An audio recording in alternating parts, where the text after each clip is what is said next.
let's talk hamstrings.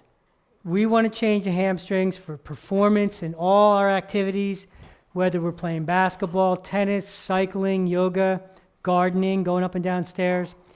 We have 3 hamstrings, and we're going to stretch all 3.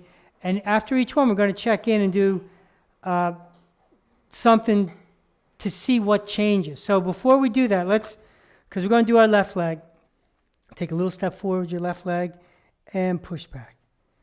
Take a little step forward and push back. Now to do the other leg, right? We want to get a baseline. John, what about, I'm thinking, you know, maybe a lot of people do yoga. What about checking in with the downward dog? Check in with your downward dog. Another thing, but before that, raise one arm, right? And then raise the other arm. And, you know, see what's going on in the chest and the shoulder and feel all that, okay? So we checked in with the legs a little bit. Now we checked in with the arms. And we're going to do some hamstring stretches. And we're going to do our left leg. So we're going to do the medial hamstring first. It's associated with the pancreas meridian, so it'll improve the health of your pancreas. So I'm going to be on my right knee, left foot, creating about a shoulder width base. I'm going to turn that left foot in a little bit. Arm on the inside of the leg, hand on the floor behind my heel. Lean forward to start, pull the heel back, and resist as you go back, and relax coming forward. So I'm pulling the heel back. It's actually coming back and center, because it's out wide, and then relax when you go forward. So as soon as you pull that heel back, you feel that medial hamstring, and let it go. Come back to the start. Let's do about 8 or 10 of these. Resist and relax coming forward. Fire that heel back. Resist, continue to resist, and relax coming forward. If you need to make any adjustments with the back knee to go back further or wider, or less wide, resist and let it go. Fire that heel back and let it go. Couple more. Let it go. Tough tissue on the back of the leg. Okay. Now, let's check it out. Let's see what happened there. Now let's check in with our lunges. Now, right away, my attention goes to a more open chest. So let's see what's going on there. That is easier. Can you feel that? Now let's see what's going on in the leg. Little go forward, push back. Oh, that definitely is improved. Can you feel that? So there's more pushback, and it's easier to hang out in this position than push yourself back. Where in this position, it's like you're falling forward, and it's hard to push back. So we got improved strength. What else do you notice? I noticed a little more space in the hip joint. That's great for cycling, really important muscle for cycling. Now let's do the central hamstring. It runs along the brain meridian. And same thing. Down on the right knee, left foot forward, but the foot is going to be straight ahead, okay? So lean forward to start and pull that heel back as we sit back and relax going forward. Pull the heel back and let it go.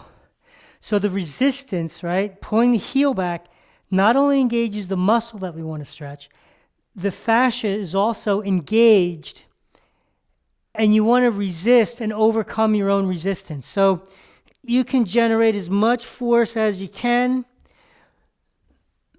or you can just generate consistent force. So you determine how much force you bring to it, but what we know with this work is that the more you resist, the more you change the fascia, the bigger changes you get. Pull that heel back, resist as you go back, relax coming forward. Breathing in and out through our nose, let it go. Now my right hand is down on the mat, supporting my weight and creating an oppositional force, but I'm not trying to create an oppositional force. It's just happening. Okay. Let's see what happened. My attention goes to an open hip here. Neck's starting to feel really nice on the back there. What's the arm movement doing? going up more easily, right? And I'm feeling the pelvis extend on that side. Now let's see these lunges now. Stronger. More muscles involved. Now, if you're a yoga person, a lot of people are yoga people, and you go down into your down dog, we have one more hamstring to go, by the way. You may notice a difference between one side or the other. Oh, wow.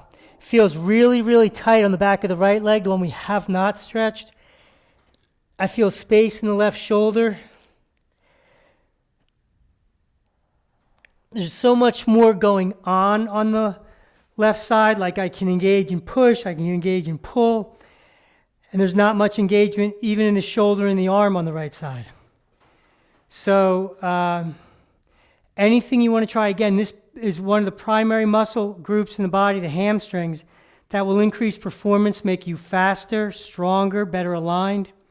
So the lateral hamstring, bladder, improve the health of your bladder. Down on the right knee, left foot forward. Now turn the foot out. Lean forward, pull that heel back, and let it go. So you can feel that this is, again, a different hamstring. It's on the back outside of the leg, and it attaches to the outside of the leg. I can feel that also. I'm also aware it's tighter than the other two. And generally speaking, as a general rule of thumb, that's the same for all of us. Let it go. Pull that heel back, and let it go. And it's not uncommon to have the back foot or the back leg cramp a little bit, because what we're asking the back leg to do is to shorten as we sit back. Let it go. Resist, and relax coming forward. Couple more. Let it go. Let it go. And again, that right hand is creating an oppositional force. Okay, let's check it out. So the chest is more open on this side, shoulders further back on this side, starting to feel some space in the ankle on that left side. Arms going up more efficiently, more quickly. You can really see the difference. You can? Oh, yeah. Yeah, visually. I can feel it. So let's check out with that little lunge again. Yeah. It just doesn't feel like the hamstrings are firing or working on the leg that we haven't stretched yet. That's an interesting statement, John, because I think that we're different than a lot of methods in the sense that we judge flexibility not by a muscle's ability to get long only, but its ability to work. Exactly, and get short, contract and shorten, because that's the movement that moves us. It's the muscle, the impulse of it shortening. So and that's a good point. So kick your heel up toward your butt on the leg you just stretched, and then kick your heel up on the leg that you haven't stretched. It's not nearly as quick, it's not nearly as efficient, and I actually feel like there's something in the way and try the other leg. There's space back there that's not back here. And so, at Bendable Body, we focus on hamstrings a lot. Like, they might be our primary focus. We focus on the whole body, but we really spend a lot of time on hamstrings. And, we know that it's the toughest tissue, but in terms of like people out there and like the benefit of the hamstrings working better as it applies to their life and activities they want to do, is there anything that you can say about that? Well, just on this, you'll move better. Mm-hmm. You'll become stronger, more flexible. Those organs the brain health will improve, the bladder health, pancreas health. But what about just like everyday activities, like being able to sit without pain, being able to drive, being able to walk, run, whatever sport you like to play? That's all going to happen. You're going to get faster. Your accuracy will improve. If for hitting a ball, throwing a ball. So in addition to speed and strength, you get better alignment. And when you do these before and after activities, you're prepared going into the activity, and then you do it after, and you recover faster from the activity. You know, I'm just thinking about all of the people that have come to us for different, injuries and also different performance upgrades, whether it be tennis or swimming or, running or cycling or whatever it is. I can't remember a single occasion when we didn't prescribe hamstring stretches. They need to change. They're designed with kind of dense tissue in the back, semi-membranosus, semi-tendinosis, bicep femoris. They're kind of descriptive, and they need to be because they have a really important job in keeping us upright. So you want to change the densest tissue in the body, and it tends to be the back of the legs and the back of the shoulders. Yeah, and if you want to go deeper and understand this a little bit more, you can check out the Hamstring and Pelvis blog. That's a really good one.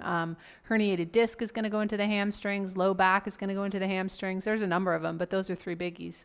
Yeah, and then you'll learn different stretches that'll complement each other, and do as many as you can. But 3 sets is a good rule of thumb.